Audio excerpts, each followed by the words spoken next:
Hey, welcome back to POA for you. It's Leroy again, and today we are going to go through O Levels 2021 Paper 1, Question 4.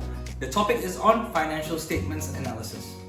Now, if you got a friend who you think can benefit from this video, please share it with them. It's a free resource for everybody.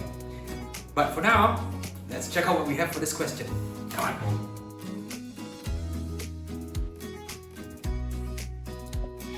Alright, so let's take a look at this question. Ping has a business and they've given you some revenues as well as some trade receivables position. Okay, questions ask us to calculate the trade receivables collection period for the 2 years ending September 2020 and 2021. It's a pretty straightforward calculation questions, but the fundamentals that we must know are the financial ratios, right? And you need to know the formula for this. So what I suggest is go Google syllabus 7087 POA syllabus. And you will get this document where it shows you all the syllabus listing, and within that you've got all the different ratios that you need to understand and the formulas behind them. You need to be familiar with these formulas, right? So within here there's a trade receivables collection period. Now essentially the outcome of this will be in days, right? And if it's 30 days, it means that you collect your trade receivables every 30 days. So any sales that you make, if you sell something for $100 and you tell your customers that, hey, you don't need to pay me now, you can pay me later, this formula would help you calculate how many days the customers actually pay you. So if it's 31 days, that means on average, these customers as a whole, all your customers as a whole pay you about 31 days later. Some may pay you earlier, some may pay you later, but this is an average number because the formula takes the average sales and average receivables number. Okay, so let's take a look at this.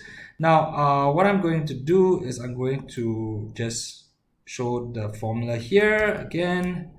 And this is the formula that was from the other page. And I'm going to show you what I prepared here. Okay, so applying the formula, let's take a look at 2020 first. 2020, the average net trade receivables, which means the beginning trade receivables, which is the trade receivables for the beginning of the year, which is the same as the trade receivables for the end of the previous year. So the beginning receivables as of 1st of October 2020, which is the start, 1st of October 2019, which is the start of the financial year ending 30th September 2020, because that's 12 months before that, is 17,200, because the first day of the next year the balances would be the same as the last day of the previous year. Okay, so I take 17,200 plus 25,500, I divide it by 2. That's the first part of this formula, and this gives you the average trade receivables. Then you divide it by the sales of the revenues for the 2020, and then you multiply by 365, you will get 27.98 days. So in this period, customers pay on average about 28 days. Now you apply the same formula over 2021, which means that you take 2020's closing balance of 25.5 plus 34,000, which is 2021's closing balance of trade receivables. You divide by 2, you get an average. You divide by the 2021 sales revenues and multiply by 365 days, then you get about 36 days.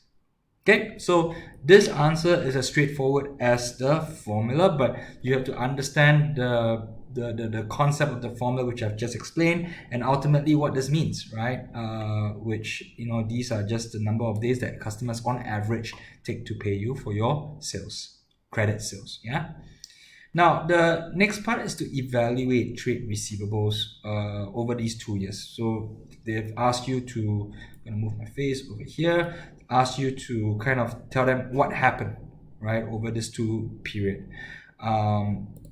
So in my evaluation, I've created a structure whereby I kind of made an observation that trade receivables deteriorated by 8 days, so about 28 days to 36 days. And then I talk about possible reasons.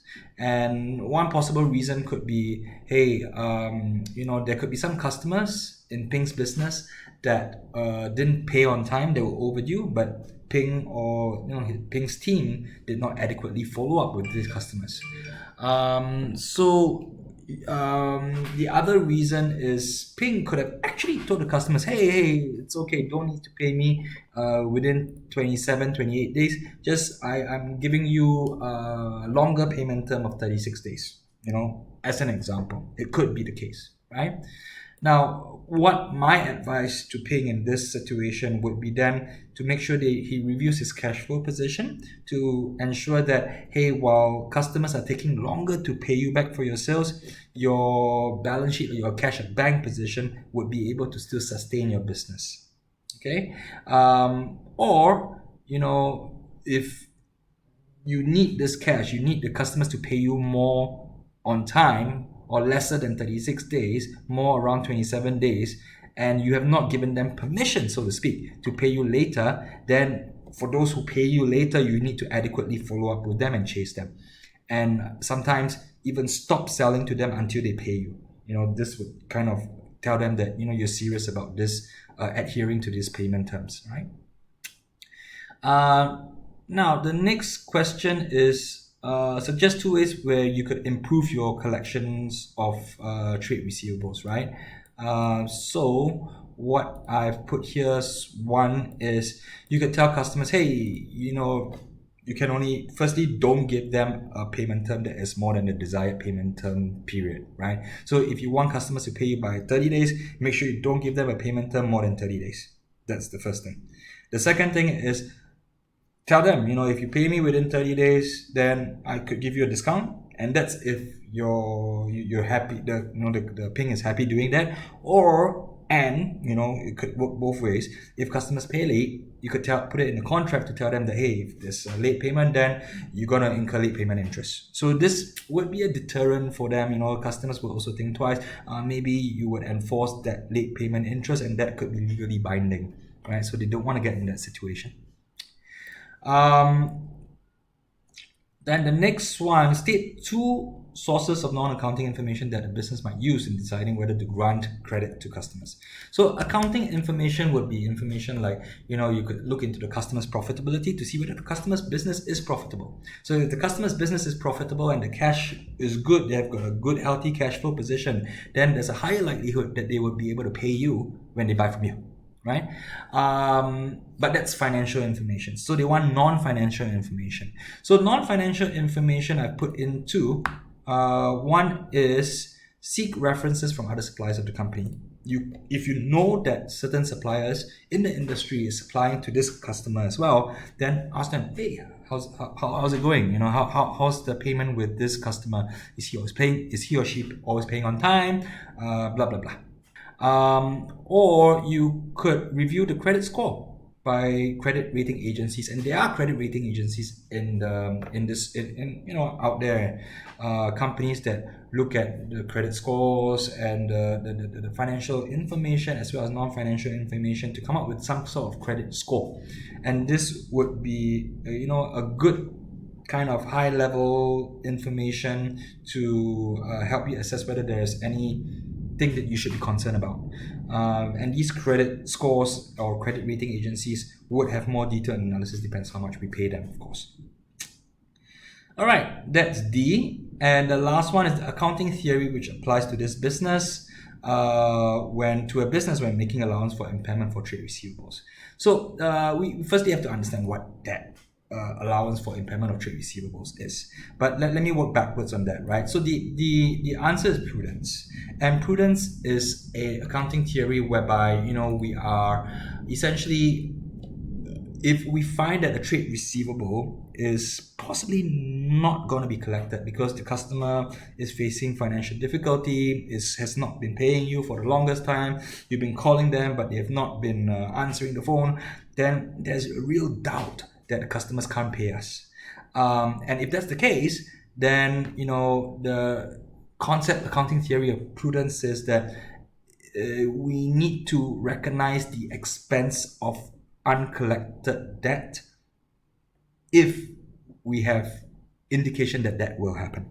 Okay, so as to ultimately make sure that our profits are not overstated, are correctly stated, because these impairment allowances would result in a expense in the financial position, statement of financial performance, and then it would impact profits. So for those of you who are not too sure about this concept of allowance for impairment of trade receivables, let me talk about it in a bit more detail. So when we make an impairment for allowance for trade receivables, this is the double entry. One entry goes into the statement of financial performance and one to the statement of financial position. And I'm talking about $100 right now, right? And you would debit impairment loss on trade receivables, and this is an expense. And this allowance would essentially reduce the balance that you have on trade receivables to give you a net trade receivables position. So in the financial statement of financial position, just assume that we have a trade receivables of $300. If you have provided for an allowance of impairment for trade receivables, then this $100 will be reduced from this $300 to say that, hey, although you have $300 trade receivables, but 100 of this is potentially not collectible, right? So $200 will be your net trade receivables position. Okay, and this $100 on the double entry, there's an impairment loss.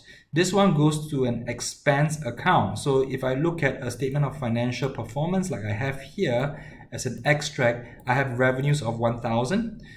This 100 would go and flow into an expense, and this expense would add on with other expense like rent to give you the final total expense and would be used to calculate your profits.